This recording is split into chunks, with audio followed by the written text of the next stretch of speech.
Hello, everyone. Welcome to another Sweet Chinwag Sweet Chin-terview. My name is Dan. This week, not joined by Riordan or Sam, but joined by one of the lovely members of the team over at PWE, Pro Wrestling East, who are so thankful for joining us, partly to help talk about their latest upcoming event and a little bit more about the company so you can get a feel for what they're about. If you'd like to introduce yourself. Yeah, thanks very much, Daniel. My real name's Ian. My name's Frank Fiott. It's my stage name. I'll explain that later.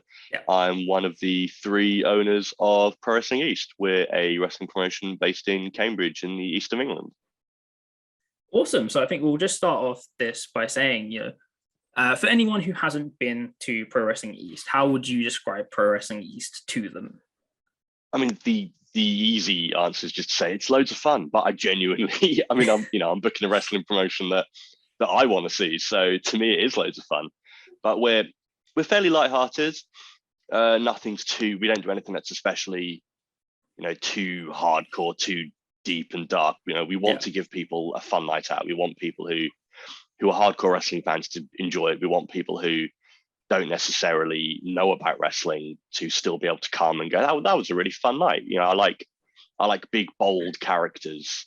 One of our characters, for instance, is a bad guy called Tarquin, who you can probably imagine straight away. He's already a horrible human being. And one of my favorite moments of running Pro Wrestling East was our first. So we ran one show before the pandemic happened. Mm-hmm. So our first ever show, 150 people, sold out crowd. Tarquin walks through the curtain. No one really knows who he is. But the second they look at him, 150 people start booing. And that's what I want. It's that atmosphere where everyone gets involved. Everyone just is like, oh, boo this guy. Yeah. and it was brilliant. And it was, like I said, a character who people aren't familiar with, but you just looked at him and you're like, oh, boo. And it was brilliant. And it's what I love. I want it to be fun. I've got friends who came to the first show because they're my friends, not because they like wrestling, who now come to subsequent shows because it was fun. And that's what I want. I want it to be a fun few hours on a Saturday evening. And I think we're achieving that. I think that's really awesome. I mean, for me, hearing that, it definitely feels very in like the kind of world of sport spirit. Yeah, because I'd like to think that we could appeal to that audience as well as, a different generation. And it doesn't. We do have stuff that carries on show to show, and we do have little Easter eggs thrown in where you go, wait, is that a reference to something from a year ago? But you don't need to know that. You can come into a show and jump on and get the gist of what's happening without needing to know all the backstory. Yeah, and I think that's really, really awesome. Just as like you said, there's space for those who haven't been to wrestling shows before. They don't really know what a wrestling show is about. They can kind of go there and just have a nice kind of introduction. It's like a thing that you can just go and see. Yeah. Like we have outside our venue, we have giant A1 posters that just like the top of it just says live wrestling in Cambridge. And they're kind of more aimed at people who don't necessarily follow wrestling, but they look at that and go, oh, that looks like fun.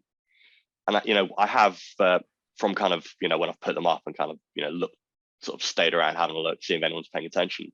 You do notice people kind of stop and take a photo of it, send to a mate or like a kid, like with their mum going, hey, it's wrestling. I want to go to that. That seems fun.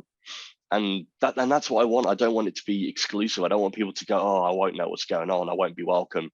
Everyone is welcome. Hopefully everyone can come and on their first show, get the gist of what's going on, feel like they haven't missed out on anything. And then hopefully they'll bring new people who will then, the same thing. They'll be like, oh, I didn't know what was going on, but I do now. Mm-hmm. Yeah, no, absolutely. And it's always part of the learning experience, we'll say, of going to shows and then going through them. I think that so awesome what you guys are doing and the way that you approach it. So kind of touching on that, how do you think PWE has kind of dealt with everything now, putting on more shows? So we had that one show, went really well. So sold out. Next day, we put tickets on sale for the next show, sold loads of tickets. So bear in mind, this was 29th February 2020. So right before COVID hit. So then that was it. Our next show was it was rescheduled, and then cancelled. And then Speaking Out happened, where it turned out that a lot of wrestlers who I was a big fan of were horrible human beings. Mm-hmm. And there was definitely a period where I just thought, nah, to hell with this. I've got no interest in being involved in this anymore. Yeah. And I know the other two guys, Chris and Tom, I know they hated everything that happened, but they were more of the mentality of, no, we need to come back and we need to do this properly. But there was definitely that period where I just kind of said, no, to heck with this. Like, I've got no interest in being involved in such a horrible industry. But then I thought about it, and I spoke to Tom, and I spoke to Chris, and I spoke to friends of mine. And I thought, no, I believe in what we do, and I believe in myself. And surely wrestling needs good people doing it. And I do think we are good people. And I do think that the way we've carried ourselves across it's been 3 shows so far, 3 or 4. I've lost track now. It's yeah, we've done 3 in total, 2 since the comeback. And I do feel that we do a good thing, and we are good for the wrestling industry. And if you speak to anyone who's worked for us, I'd like to think they've got very positive things to say about working for us. Awesome. Absolutely awesome. And yeah, obviously with those things that you touched on have had, a massive impact in the way that probably you've had to approach doing stuff, and how things have had to change and move with everything. Of those previous shows, what would be the one that you think like that was the moment that made it? I don't know. Like, I want to say the first show because that's kind of the easy answer, but in a weird way, the last show we had, the Wrestling Bunch. Mm-hmm. So the first show back after COVID, out of the ashes, it was happening on that day. We had that horrible storm. Chris from our team couldn't, because he lives in London. He couldn't make it to the show because all his trains were cancelled. Friends of mine couldn't make it to the show because their trains were cancelled. Wrestlers were running late because of travel issues. It was unbelievably stressful, and I just had a really, really awful day. I didn't enjoy it. We were sold out, and I was just having a miserable time. And people were saying, "Oh, that was great," and I'm sort of trying to poker face and going, "Oh yeah, it was, thanks." But inside, I just was feeling miserable. And the next show we had, the Wrestling Bunch, I felt a lot more calm. I think kind of because all those issues we'd had weren't going to happen again. And Tom and I had gone to the venue the night before to like build the entranceway and things like that. So we had less to worry about on show day. I was just a lot more calm. Plus there was things like on At the Ashes, Bo Bells and Sky O'Shaw, both of them had their first ever matches, not just for us, had their first ever matches. And they were good, but they were rough around the edges. And just only 3 months later at the Wrestling Bunch, you could see so much progress, like from how they'd grown as talent and as people. And I felt like a proud dad in a way, like just watching how much better they'd gotten and how more comfortable they were just in those 3 months. And yeah, I just felt really just calm and proud. And it was a really good, the show was great and everything came together really well. And even though ticket sales were down a little bit, the kind of cost of living crisis was starting to bubble up. And I work, as well as doing this, I work in the events industry, so I see it across other industries as well, and everything is down. So I know it's nothing personal to us, but yeah, I still felt like that was a great show, and I felt better about everything. Everything felt more calm, and it really put me like, yeah, come on, let's do this. This is going to be great. And even if we have problems, even if ticket sales aren't the best, even if our regular video team can't make it and we've had to use substitutes, we'll get through it. It's fine. And if it doesn't, there's the next show. Yeah, absolutely. I think that's a great attitude to take. So then, obviously, thinking about onto the next show, let's have a talk about the next one that's coming up. Let me get a visual aid. Yeah, so, there we go. Rock and Sock'em Wrestlers, which is on Saturday the 27th of August at our usual venue of Storage Field Centre in Cambridge, and we couldn't ask for a better venue partner. They let us do whatever we want, and it's absolutely brilliant. I kind of can just do things without having to ask, so that's nice. That's always a great help. Yeah, exactly. But yeah, it's our third show back. It's the semi-finals of the 2 tournaments we're doing to crown our first ever men's and women's champions, and we've got a bunch of other matches as well. And just look at that artwork. I mean, I personally love the name Rock and Sock'em Wrestlers. It's just like, yeah, and it's great. I mean, yeah, I was kind of trying to think of ideas for the show title, and something reminded me of Rock and Sock'em Robots. And I was like, wait, if I take I took the robots, but I put the faces of our logo on them, and I was like, let me have to play around with Photoshop, and I was like, yeah, this is it. This is it. This is the one. And I pitched it to the other two, and Tom was like, yeah, straight away, definitely. And Chris was like, what does it mean? And I was like, dude, are you not familiar with Rock and Sock and Robots? And he's like, what? I thought he would be, because I'm 38. Chris is a couple of years older than me. I thought he'd have been the right age to have got it, but apparently not. But he was like, I trust your vision, go for it. And here we are. And it's the only poster we've done so far that doesn't have everyone's face all over it, but it does have everyone's names really faintly in the back. But I kind of wanted I want it to be a big bold visual statement. Yeah. Something that would make you just go, especially talking about those big posters we have outside the venue, something that's going to make you go, wait, what? I mean, I can definitely say, as a person that often gets around the British scene, that most posters I see are just everyone's faces on them. So yeah, having something that's a bit of a change up is actually quite nice. Thank you. Yeah, I was kind of hoping that it would, be a counterpoint to, having face and face and face and face and face and face. Mm-hmm. No, I think that's awesome. Like I said, you touched on the men's and women's titles coming through and being decided. Obviously, huge moment for you. Have a quick talk about some of those people that are involved in that. Who are some people that you've been really impressed by through the course of this? Yeah, so as I say, we've got the 4 semi-finals are at this show, and the finals will be our final show of the year, which is 12th November. But the semis, so on the women's side of the bracket, we've got Charlie Morgan, who is originally from Cambridge. Is just a phenomenal talent. Absolutely phenomenal. Cannot say enough good things about Charlie Morgan. Like so she briefly retired for a while, which coincided with our first show. And she was like pretty much number one on my list of talents I want on my first ever wrestling show. And she wasn't wrestling at the time, and that kind of bummed me out. But then when she decided to come back, it was like, right, first thing, hey, how's it going? Please do our shows. So she's in there. She's against Rita Slayworth, who is a really young talent from the Play Fight School in London, the school run by Tom Dawkins, Cara Noir.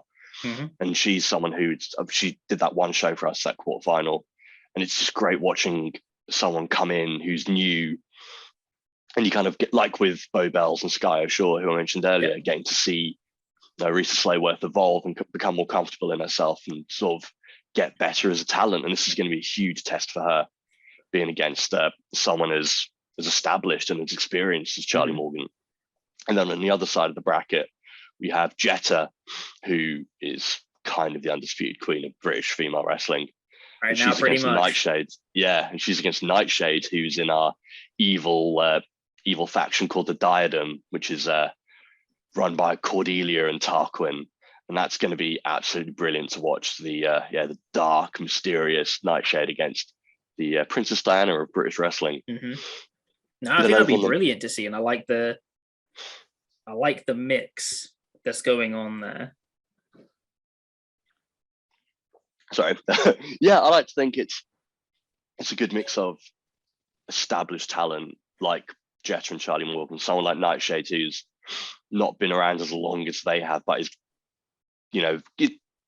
very well regarded as the present of British wrestling. Then someone like Rita Slayworth, who's the future of British wrestling. And I'd like to think that that's a nice, good mix for those 4 talents. And then over on the men's side, we've got RJ Singh, who is one of my favorite male talents in the UK. The guy's absolutely just great. Testament to the industry in the UK, honestly. Yeah, fantastic talent. And he's going up against Scotty Rock, who is so at our last show, Scotty Rock versus Truman Roswell in their quarterfinal match got a standing ovation. And I've not seen that.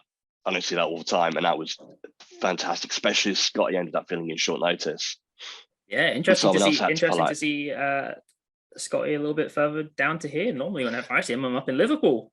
Yeah, so basically I wanted to book Scotty, but just to let people behind the curtain a little bit, you're paying your wrestlers' travel expenses. So the farther away they are, the more they cost, and the less you can afford to book them. And that's why you don't see someone like Scotty, who lives up in Grimsby, so far south. But someone pulled that last minute. I just said, to hell with it, I'm booking Scotty. Money be damned, I'm booking Scotty. I mean, And again, out of people on the British scene right now, he's definitely someone that I would want in, and that I would yeah, think people would want to see. yeah, and that gamble paid off. Like I said, that match got standing ovation. Everyone's like, "Oh my God, Scotty's incredible. Why didn't you book him before? I'm so glad you booked him now. It's so nice to be able to see him further south than someone like Birmingham." And that's great. And that's exactly what what I could have hoped to have happened with this match ended up being Scotty versus RJ. And that's not to say the past and the present, because RJ's not the past. He's still very much important in the present, but Scotty's that next generation, as it were. Yeah. And that's going to be phenomenal having those two talents in the ring. And then the other men's quarterfinal is hometown hero Peter Nixon against Gene Money. Ooh. And Gene main evented our first two shows, and Peter Nixon's our big hometown guy. And if anyone was going to be the face of Pro Wrestling East, it would be these two fighting it out. Mm-hmm. And the fact that, due to the way they won their matches in the tournament and the way the bracket ends up going, because this is a shoot, I swear, we've ended up with Gene versus Nixon in the semi-final. And that's going to be phenomenal. And I know Peter Nixon's told me privately that Gene's a talent. He's wanted to get have a chance to wrestle.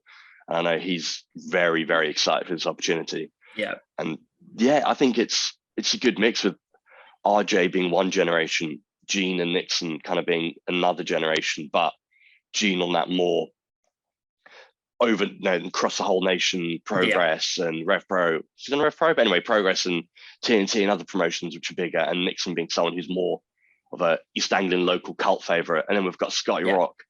And I just think that's the same with the women's bracket. It's a really good mix of different generations and different talents in different areas. And I'm really, really glad that we've managed to bring it all together. No, absolutely. I mean, from the sounds of that, absolutely incredible wealth of talent on show there. Like you said, kind of mixing in parts of, the established names, the new stars that you've been able to help cultivate and kind of bring up as kind of not like your own people, but people that are new, but you've given your audience a chance to get to know them. And then some of those other kind of names that are making their way through the business right now. If you had to say to someone that was going to Rock'em Sock'em Wrestlers, like, who do you think would be your surprise, the one to watch out for?